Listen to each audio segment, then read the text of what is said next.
كل ربي من كل ذنب وأتوب إليه. صلى الله على النبي الأمي وعلى آله صلى الله عليه وسلم. صلاة وسلام عليك يا رسول الله.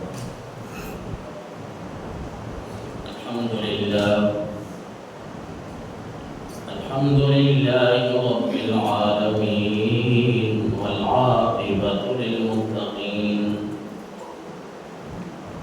الصلاة والسلام على سيد الأنبياء والمرسلين وعلى آله وأصحابه وأزواجه وأهل بيته وعترته أجمعين. أما بعد فأعوذ بالله من الشيطان الرجيم. بسم الله الرحمن الرحيم. وأطيعوا الله ورسوله إن كنتم مؤمنين. صدق الله مولانا العظيم. إن الله وملائكته يصلون على النبي يا أيها الذين آمنوا صلوا عليه وسلموا تسليما. اللهم صل على محمد وعلى آل محمد كما صليت على إبراهيم وعلى آل إبراهيم إنك حميد مجيد. اللهم بارك على محمد وعلى آل محمد كما باركت على إبراهيم وعلى آل إبراهيم إنك حميد مجيد. الصلاة والسلام عليك يا سيدي يا رسول الله وعلى آلك وأصحابك يا سيدي يا حبيب الله يا صاحب الجمال ويا سيد البشر. من وجهك المنير لقد نور القمر لا يمكن الثناء كما كان حقه بعد زهدا وزرقته قس مختصر.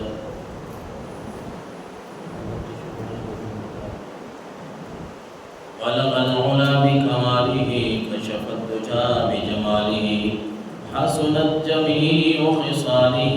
صلوا عليه وآله وأصحابه وسلموا تسليما. مولاي صل وسلم دائما أبدا على حبيبك خير الخلق كلهم. هو الحبيب الذي ترجى شفاعته لكل حول من الأحوال مقتحمين. محمد سيد الكونين والثقلين والفريقين من عرب ومن عجم. يا رب بالمصطفى بلغ مقاصدنا واغفر لنا ما مضى يا واسع الكرم.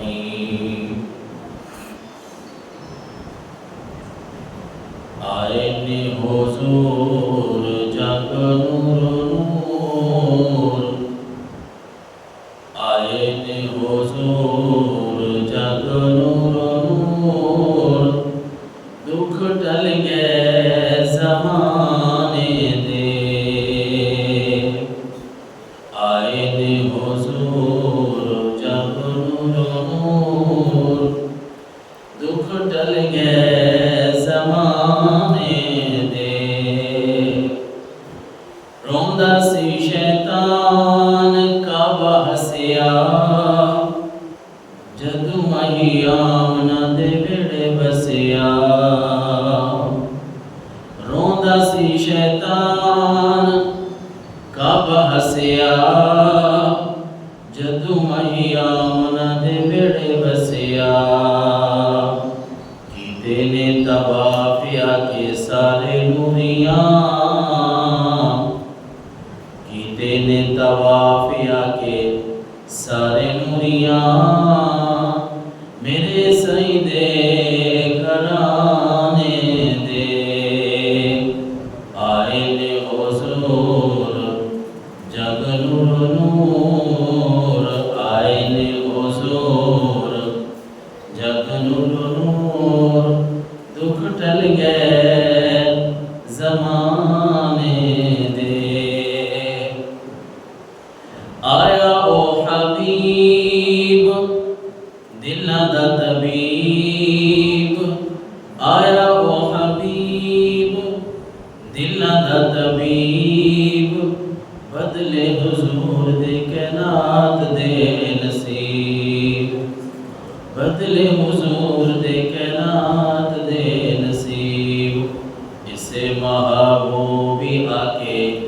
دکھ بنڈن اسے محبوبیا کے دکھ بنڈن ہر اپنے بیگانے دے آئے نے حضور جگ نور نور آئے نے حضور جگ نور نور دکھ ٹل گئے زمانے دے دکھ ٹل گئے زمانے دے۔ حمد و صلات کے بعد اللہ تبارک و تعالی لاکھ کروڑ مرتبہ شکر ہے اس رب نے ہمیں اپنے پیارے حبیب صلی اللہ علیہ وسلم جیسی عظیم نعمت سے نوازا۔ ربیع الاول کا برکتوں والا رحمتوں والا مہینہ ہے 2025 کا۔ پتہ نہیں یہ ربیع الاول کی بہاریں اگلے سال ہم میں سے کس کو نصیب ہوں اور کس کو نہ ہوں۔ جب بھی ایسے مواقع آتے ہیں اللہ کے نبی صلی اللہ علیہ وسلم کی ولادت باسعادت کا موقع آتا ہے تو مومنوں کے دل جو ہے وہ خوشی سے جھوم اٹھتے ہیں۔ ظاہر مومن اللہ کے نبی کی ولادت پہ خوش ہوتے ہیں، خوشیاں مناتے ہیں، منانی چاہیے۔ ہمارے آقا و مولا صلی اللہ علیہ وسلم دنیا میں جتنی بھی ہمیں اللہ نے نعمتیں عطا فرمائی ہیں نا، سب سے بڑی نعمت وہ آمنہ کے لال ہے۔ سب سے بڑی نعمت کون ہے؟ حضور سرور کونین صلی اللہ علیہ وسلم۔ کیونکہ اگر اللہ تبارک و تعالیٰ کے نبی یہ آخر النبی نبی آخر الزمان نہ ہوتے تو پھر اللہ تبارک و تعالیٰ نے ہمیں بھی پیدا نہیں کرنا تھا، بلکہ ساری کائنات کی جتنی بھی رعنائیاں ہیں، یہ رونقیں ہیں، یہ پھر ہمیں نظر نہ آتی۔ آج کا جو موضوع ہے اس ربیع الاول کا 2025 کا پہلا جمعہ ہے، اس میں ہم آج کے دن دیکھتے ہیں اطاعت رسول کو، رسول اللہ صلی اللہ علیہ وسلم کی اطاعت، حضور کی فرمانبرداری، اور پھر اس پہ صلہ کیا ملتا ہے کہ جو آدمی حضور سرور کونین صلی اللہ علیہ وسلم کی اطاعت کرتا ہے، حضور علیہ السلام کی اتباع کرتا ہے، پھر اس کو اللہ کی طرف سے، اللہ کے نبی کی طرف سے صلہ کیا ملتا ہے۔ چونکہ مسلمانوں کی کامیابی جو ہے وہ اسی میں ہے کہ ہم اللہ اور اس کے رسول کی اطاعت میں زندگی گزاریں۔ وَأَطِيعُوا اللَّهَ وَرَسُولَهُ إِن كُنتُم مُؤْمِنِينَ، سورہ انفال کی آیت ہے۔ رب نے فرمایا اگر تم مومن ہو نا، ایمان والے ہو، تو پھر اللہ اور اس کے رسول کی فرما برداری کرو، اللہ اور اس کے رسول کی اطاعت کرو۔ ایک بڑی خوبصورت حدیث مبارکہ ہے، ایک صحابی کے بارے میں حضرت عبداللہ ابن عباس فرماتے ہیں کہ ان رسول اللہ صلی اللہ علیہ وسلم رعا خاتما، مسلم شریف کی حدیث ہے 5472 نمبر میں، کہ رسول اللہ صلی اللہ علیہ وسلم نے رعا خاتما من ذهب فی ید رجل فنازعه فترکه۔ اب اطاعت کیا ہوتی ہے، اللہ کے نبی کی بات کو صحابہ کرام کیسے لیتے ہیں، حضور سرور کونین کی بات کو صحابہ کرام اللہ کے نبی کی بات کو کیسے مانتے ہیں۔ اس حدیث رسول کو ذرا غور سے سنیں۔ ایک آدمی سونے کی انگوٹھی پہن کے آتا ہے، میرے آقا علیہ السلام نے دیکھا، کیونکہ مرد کے لیے سونے کی انگوٹھی جائز نہیں ہے، تو آپ نے فنازعہ فترکہ، وہ سونے کی انگوٹھی آقا کریم علیہ السلام نے اتاری اور پھینک لی۔ اور سونا جو ہے ہم اس بات کو سمجھتے ہیں کہ وہ مال و دولت ہے، پیسے ہیں، اور بڑی قیمتی چیز ہے، ہر زمانے میں ہر ماحول میں بڑا قیمتی رہا ہے۔ خیر اللہ کے نبی نے اس صحابی کے ہاتھ سے انگوٹھی کو اتارا، پھینک دیا، اور آپ صلی اللہ علیہ وسلم نے ایک جملہ بولا جو ہمیں بھی یاد رکھنا ہے، ہماری تربیت کے لیے بھی ہے کہ یعمد احدکم الی جمرۃ من نار فیجعلها فی یدہ، کہ تمہیں کیا ہو گیا ہے کہ تم اپنے ہاتھ میں آگ کا انگارہ لیے پھرتے ہو، میں دیکھتا ہوں کہ کوئی ایسے لوگ بھی ہیں تم میں سے جو اپنے ہاتھ میں آگ کا انگارہ اٹھا کے پھرتے ہیں. یعنی سونا چونکہ مرد پہ حرام ہے اس طرح پہننا، تو اللہ کے نبی کا مقصد یہ ہے اپنے صحابہ کی تربیت کرنے کا کہ اگر تم سونا پہنو گے ہاتھ میں تو یوں سمجھ لو کہ آگ کا انگارہ تم نے ہاتھ میں اٹھایا ہوا ہے. اچھا خیر، آپ صلی اللہ علیہ وسلم نے وہ انگوٹھی جو ہے وہ پھینک دی. تھوڑی دیر کے بعد یہ مجلس برخاست ہو گئی. حضور علیہ السلام اپنے گھر تشریف لے گئے جہاں آپ نے جانا تھا.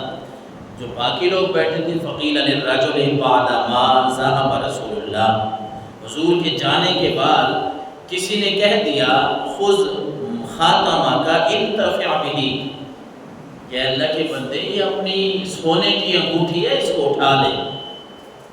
انتفع بہ، اس سے تھوڑا کٹ کرو، اس سے تھوڑا نفع اٹھا لینا. اللہ کے نبی نے پہننے سے منع فرمایا ہے نا. مال تو ہے، دولت تو ہے، پیسہ ہے، لہٰذا یہ سونے کی انگوٹھی اللہ کے نبی نے تو آپ کو پہننے سے منع کیا ہے نا. انتفع بہ، اٹھا لے اور اس سے نفع اٹھا لے، پکڑ لے. لیکن وہ صحابی تھا. اور اطاعت کس چیز کا نام ہے؟ ایک آج ہم ہیں جس ماحول سے ہم گزر رہے ہیں، اور ہم اللہ کے نبی کی کتنی اطاعت کرتے ہیں یہ بھی ہمارے سامنے ہے.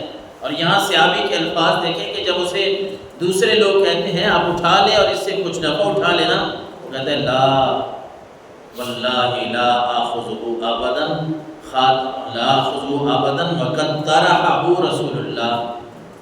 لوگوں یاد رکھو، بات تمہاری ٹھیک ہے، سونا ہے، نفع اٹھانے کے قابل ہے، پیسے ہیں میرے، لیکن اگلی بات تم نے نہیں دیکھی کہ میرے ہاتھ سے اللہ کے نبی نے اتار کے پھینکی ہے. اب اللہ کی قسم اٹھا کے کہتا ہوں کبھی اس انگوٹھی کو نہیں اٹھاؤں.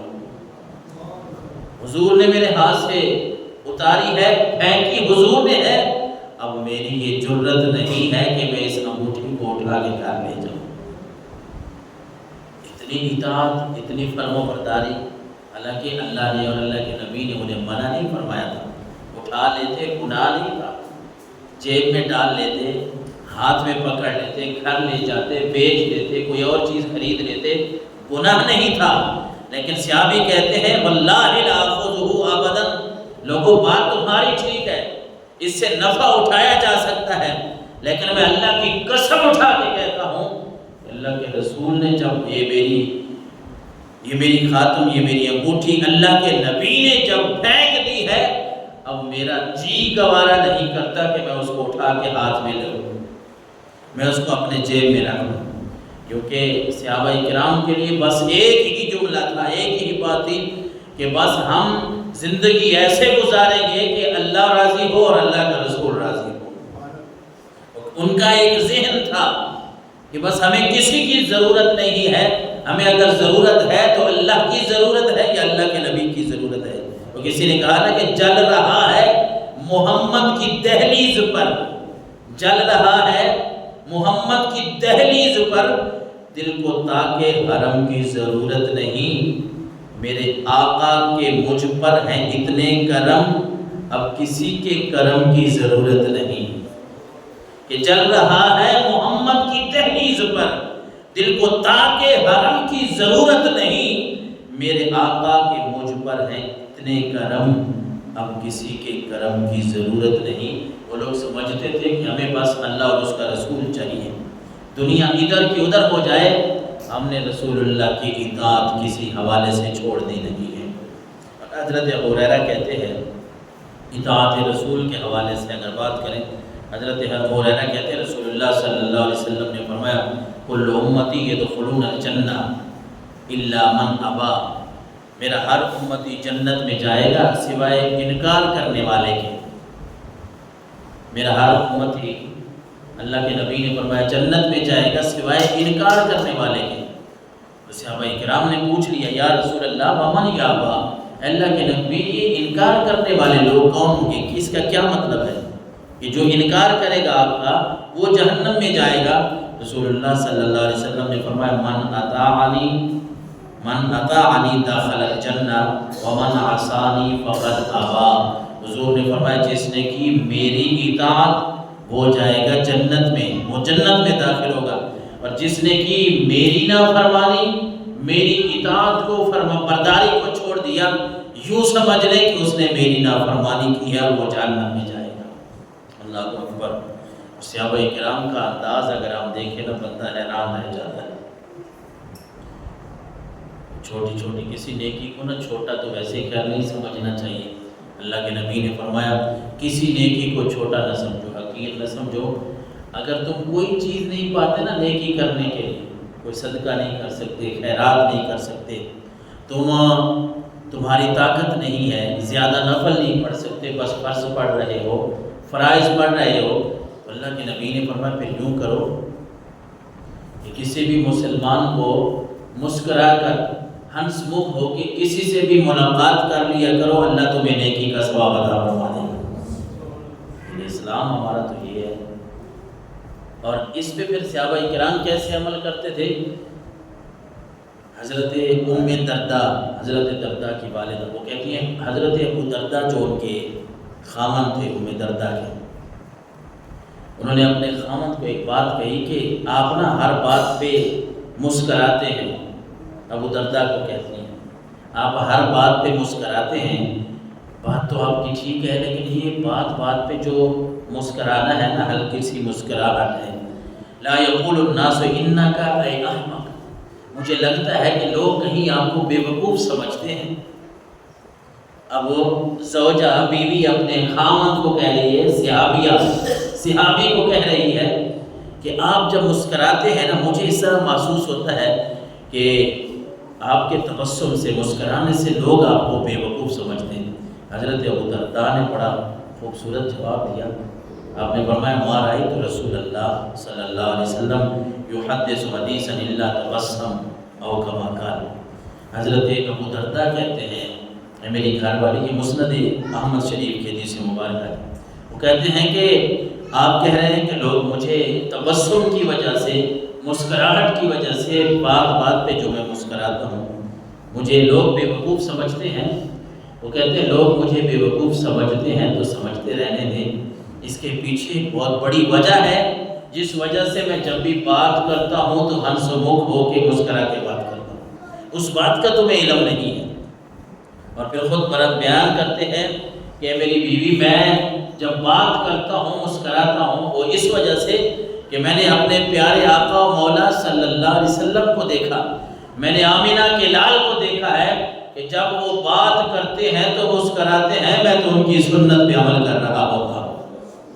مجھے لوگوں سے کیا لگے، کوئی مجھے پاگل کہہ رہا ہے، کوئی مجھے پاگل سمجھ رہا ہے، یہ ان کی منشا ہے، یہ ان کی مرضی ہے۔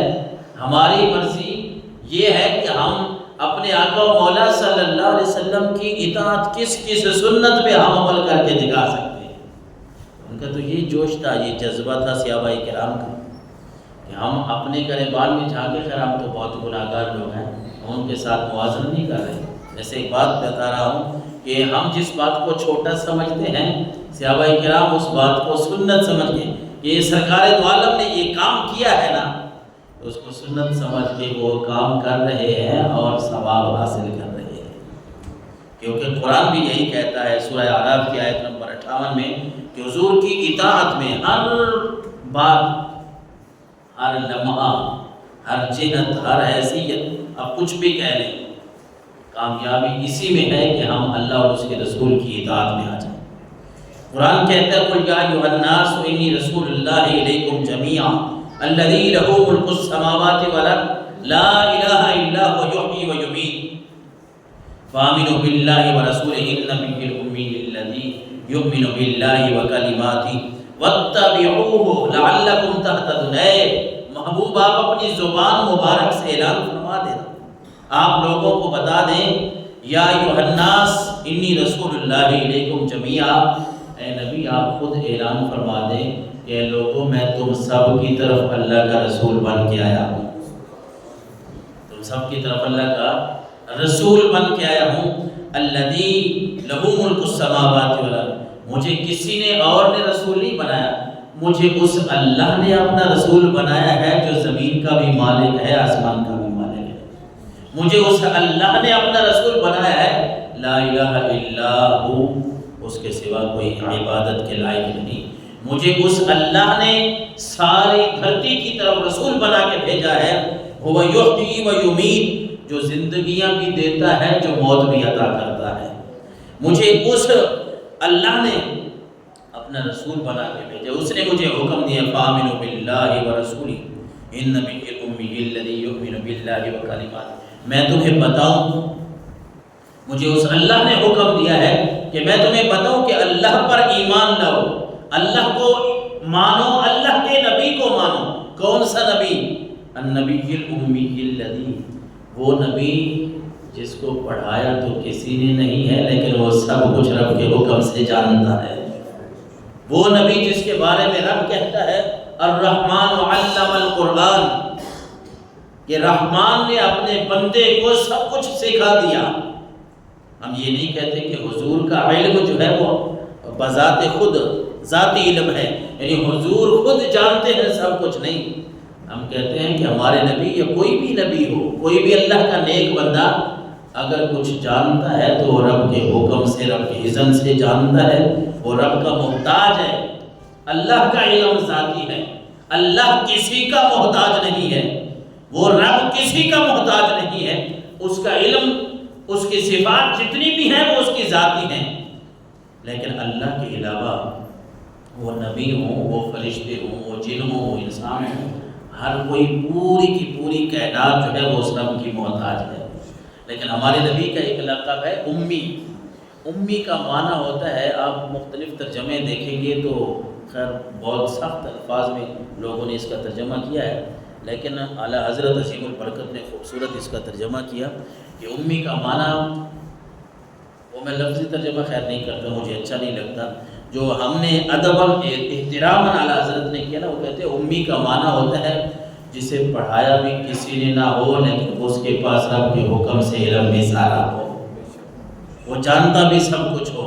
تو یہاں وہی الفاظ ہیں کہ اللہ نے فرمایا نبی آپ لوگوں کو بتا دے فآمنوا باللہ ورسولہ النبی الأمی الذی، اللہ پر ایمان لاؤ اور اس نبی پر ایمان لاؤ جس کو رب نے اپنے اذن اور حکم سے علم عطا فرما دیا ہے۔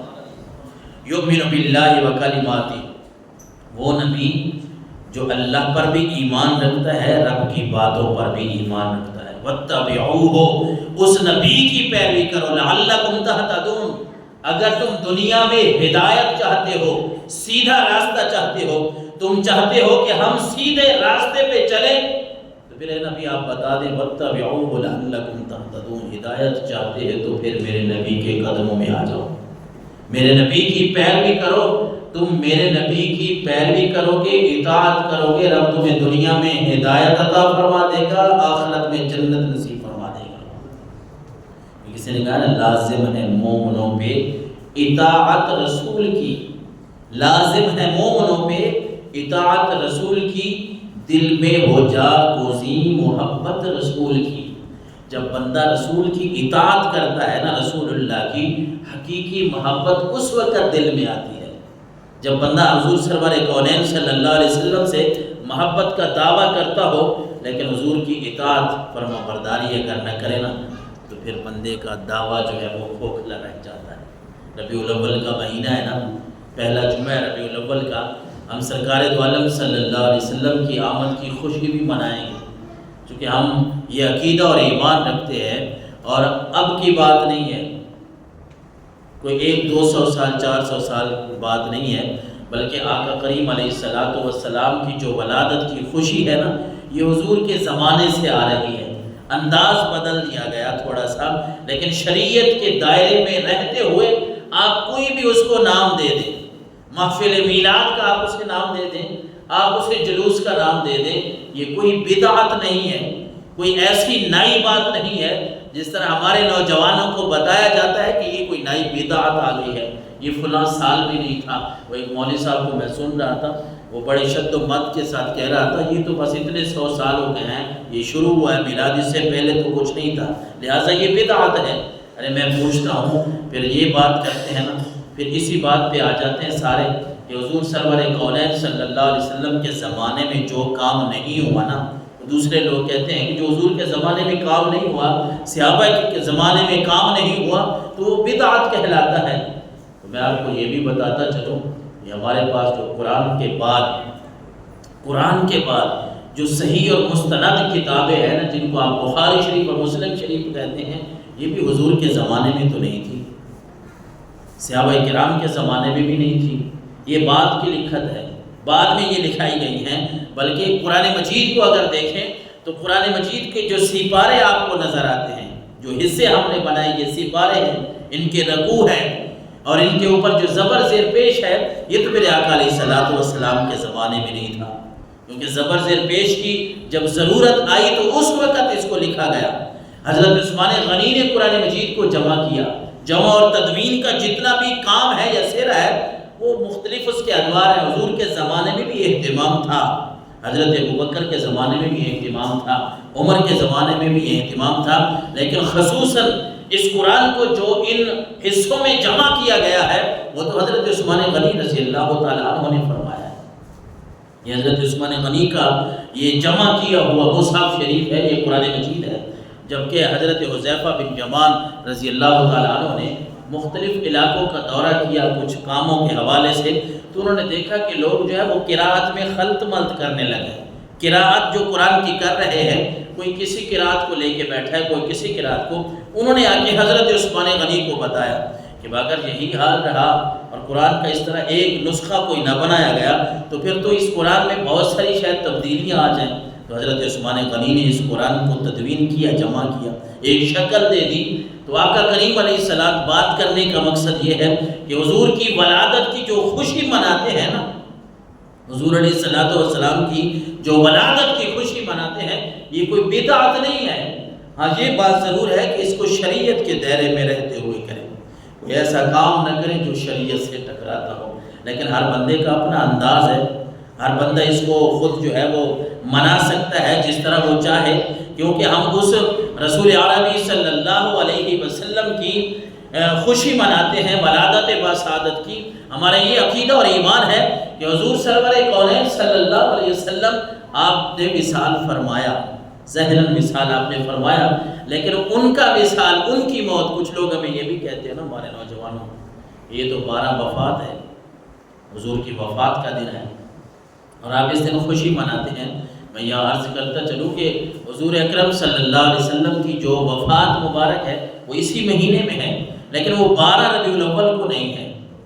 12 ربیع الاول کو اس پہ آپ کو کئی دلائل ملیں گے، لیکن میں نے پہلے بھی شاید کبھی عرض کیا تھا کہ آپ ایک بات جو کتابوں میں ملتی ہے نا، حدیثوں میں، وہ یاد رکھ لیں اور اس کا حساب کر لیں کہ آقا کریم علیہ السلام نے جو آخری حج فرمایا، خطبہ حجۃ الوداع کے نام سے جو آپ یاد کرتے ہیں، وہ جمعہ کا دن تھا، یعنی قربانی والا مہینہ، ذوالحج کا جو مہینہ تھا، اس کی 9 تاریخ جو ہے وہ جمعہ کا دن ہے۔ اور ایک بات یہ آگئی، دوسری بات کتابوں میں یہ بھی ہمیں ملتی ہے اور پکی بات ہے کہ آقا کریم علیہ السلام کی جو وفات مبارک ہے نا، وہ پیر کا دن ہے، سوموار کا، پیر کا دن ہے۔ تو آپ جو چاند کا حساب ہوتا ہے وہ پیچھے ذرا چلے جائیں قربانی والے مہینے، حج والے مہینے میں، اور اس کی 9 تاریخ 9 ذی الحج کو جمعہ لکھیں اور آگے چاند کی تاریخیں بنائیں، 7 دن بھی بنائیں۔ تو کوئی بھی چاند آپ بے شک 29 کا یا 30 کا ہی ہوتا ہے اسلامی چاند، یا تو 29 دن کا ہوگا یا 30 دن کا ہوگا، نہ تو اسلامی چاند 31 کا ہوتا ہے نہ 28 کا ہوتا ہے۔ آپ ان چاند کا حساب لگائیں، ذوالحج کا مہینہ لکھیں، 9 ذی الحج، آگے جمعہ لکھیں، آگے 10 ہفتہ اتوار پیر، اس طرح ذوالحج کے مہینے کو ایک دفعہ آپ 29 کا رکھیں، آگے محرم ہے اس کو 29 کا رکھیں، آگے سفر ہے اس کو بھی 29 کا رکھیں، آگے ربیع الاول ہے اس کو بھی آپ جب 12 ربیع الاول پہ آئیں گے نا، آپ کو 12 ربیع الاول پیر والا دن نہیں ملے گا۔ بات کو سمجھیے گا کہ میں کہہ رہا ہوں کہ کتابوں میں جو باتیں ملتی ہیں وہ 2 باتیں ہیں جو پکی ہیں، اور پھر آگے ہم نے ایک جھٹکا حساب لگانا ہے، ایک دیسی حساب۔ کتابوں میں ایک بات جو پکی بات ملتی ہے وہ یہ ہے کہ آقا کریم علیہ السلام نے جو آخری حج کیا وہ جمعے کا دن تھا۔ کتابوں میں ایک بات یہ پکی ملتی ہے کہ آپ کا وصال مبارک وہ پیر والے دن ہے اور ربیع الاول میں ہے، لیکن آپ جب بھی حساب کریں گے نا پچھلے مہینوں کو لے کے 29 کا لگائیں، پھر 30 کا لگائیں، کسی مہینے کو 29 کا رکھیں، کسی کو 30 کا رکھیں، سب کو 30 کا لگائیں، جو مرضی آپ حساب لگائیں، کبھی بھی 12 ربیع الاول جو ہے وہ آپ کا پیر والے دن نہیں آئے گا۔ تو اس کا مطلب یہ ہے کہ پکی بات ہے بھائی، یہ حدیث میں ہے کہ حضور علیہ الصلوۃ والسلام کا وصال مبارک ہوا تھا پیر والے دن، اور پیر کا دن 12 ربیع الاول کو نہیں آتا۔ ایک تو یہ بات ہے۔ دوسری بات یہ ہے کہ ہم آقا کریم علیہ الصلوۃ والسلام کی جو ولادت کی خوشی مناتے ہیں، ہم آپ علیہ الصلوۃ والسلام کو دنیا سے اس طرح نہیں جانا جو ہوتا ہے، یا وفات جو ہے یا وصال، کوئی بھی لفظ ہم اس طرح نہیں سمجھتے جس طرح ہمارے ہاں ہم فوت ہو جاتے ہیں، ہمارے لوگ فوت ہو جاتے ہیں، ہم اس طرح کی موت انبیاء کسی بھی نبی کے لیے ہم یہ عقیدہ اور ایمان نہیں رکھتے، کیونکہ ہمارے نبی وہ ہیں جن کو اللہ تبارک و تعالیٰ نے یہ شان سے نوازا ہے، اس شان سے کہ ایک صحابی، ایک دیہاتی، پہلے تو عربی کا لفظ استعمال کریں دیہاتی کا، پھر صحابی بنے گا، کہ اللہ کے نبی نے فرمایا کیا تو یہ گواہی دیتا ہے کہ میں نبی ہوں، اللہ کا رسول ہوں؟ تو وہ دیہاتی تھا، ان کا اپنا ہی انداز ہوتا ہے بات کرنے کا، تو اس نے کہا کہ نہیں، میں تو گواہی نہیں دیتا، مجھے کوئی دلیل چاہیے، آپ کوئی چیز دکھا دیں۔ تو حضور سرور کونین صلی اللہ علیہ وسلم نے فرمایا بھئی کیا دیکھنا چاہتا ہے؟ ایک روایت میں پورے درخت کی بات ہے، ایک میں ٹہنی کی بات ہے۔ تو وہ کہتا ہے کہ اللہ کے رسول، یہ سامنے درخت کھڑا ہے، اگر وہ آگے آئے صحیح اور گواہی بھی دے، جب درخت آگے گواہی دے گا کہ آپ اللہ کے رسول ہیں تو میں مان جاؤں گا۔ حالانکہ یہ عقل اس بات کو کہاں مانتا ہے کہ درخت ایک جگہ پہ لگا ہو اور پھر وہ آئے، لیکن میرے آقا علیہ الصلوۃ والسلام نے دنیا کو بھی تو سمجھانا تھا نا، کہ کل کو کوئی آدمی وہ بھی آپ اپنے دلائل دے سکتے تھے، کسی کو بلا سکتے تھے، لیکن میرے آقا علیہ الصلوۃ والسلام کو رب نے یہ شان عطا فرمائی ہے، اور آپ علیہ الصلوۃ والسلام نے یہ شاید اس لیے بھی کیا ہو کہ قیامت تک مہر لگ جائے کہ میں اللہ کا جو نبی ہوں نا، میں عام انسانوں کی طرح نہیں ہوں، بلکہ میں اگر درخت کو اشارہ کروں تو درخت وہ زمین کو چیرتا ہوا، اپنی جڑوں کو چھوڑتا ہوا میری بارگاہ میں آ بھی سکتا ہے، میرا کلمہ بھی پڑھ سکتا ہے۔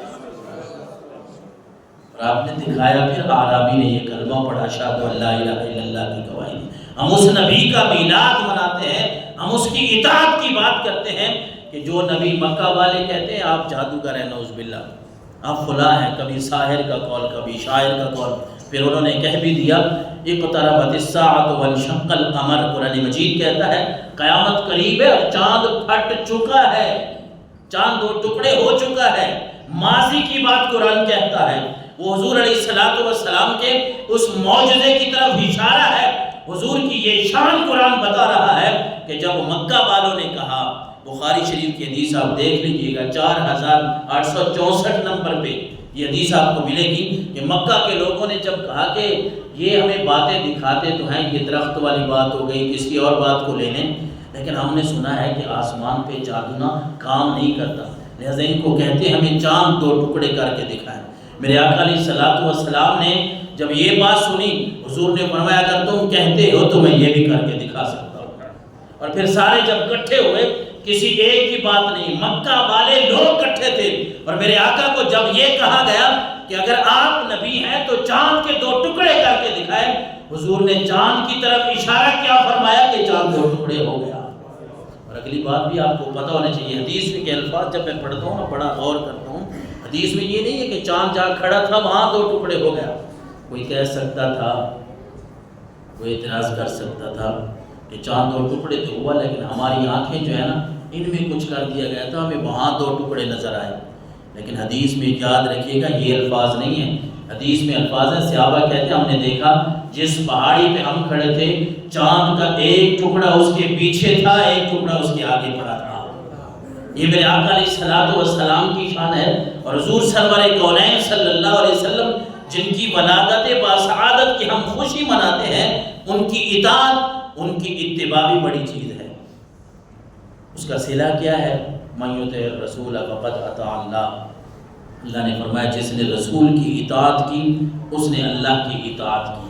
اور ایک صحابی آئے، اس نے آ کے عرض کیا کہ اللہ کے نبی، چونکہ اطاعت میں کہہ رہا تھا میں صحابہ کرام کا نا ایک ہی ذہن تھا، بس کام وہ کرنا ہے جو اللہ اور اس کے رسول نے ہمیں حکم دیا ہے، یا اس وجہ سے کرنا ہے کہ اللہ اور اس کے رسول نے، اور اللہ کے رسول نے وہ کام کیا ہے، بس اپنی بات نہیں کرتے تھے۔ وہ حضرت عمر فاروق رضی اللہ تعالیٰ عنہ حجر اسود کو بوسہ دے رہے تھے، اور اس سے پہلے کہا کہ حجر اسود میں جانتا ہوں تو پتھر ہے، میں جانتا ہوں تو پتھر ہے، اور ساتھ ہی کہا میں یہ بھی جانتا ہوں تو نہ نفع دے سکتا ہے نہ نقصان دے سکتا ہے، تو ایک پتھر ہے۔ لیکن اگلی بات کہتے ہیں کہ حجر اسود، میں نے آمنہ کے لال کو دیکھا ہے کہ وہ تجھے بوسہ دے رہے تھے۔ جب آمنہ کے لال نے تجھے بوسہ دیا ہے تو عمر تجھے پتھر سمجھ کے بوسہ نہیں دے گا، حضور کی سنت اور اتباع کرتے ہوئے تجھے بوسہ دے گا۔ یہ اتباع کا اور اطاعت کا ایک طریقہ ہے کہ ایک صحابی پریشان بیٹھے ہیں، حضرت ثوبان رضی اللہ تعالیٰ دیدار مصطفیٰ کرتے ہیں۔ ہر وقت صحابہ کرام کا یہ مشغلہ تھا، یہی ان کی مصروفیت تھی، یہی وہ سمجھتے تھے کہ ہم حضور علیہ السلام کا اگر ہمیں دیدار نصیب ہو جائے تو سب کچھ ہمارا یہاں ہے۔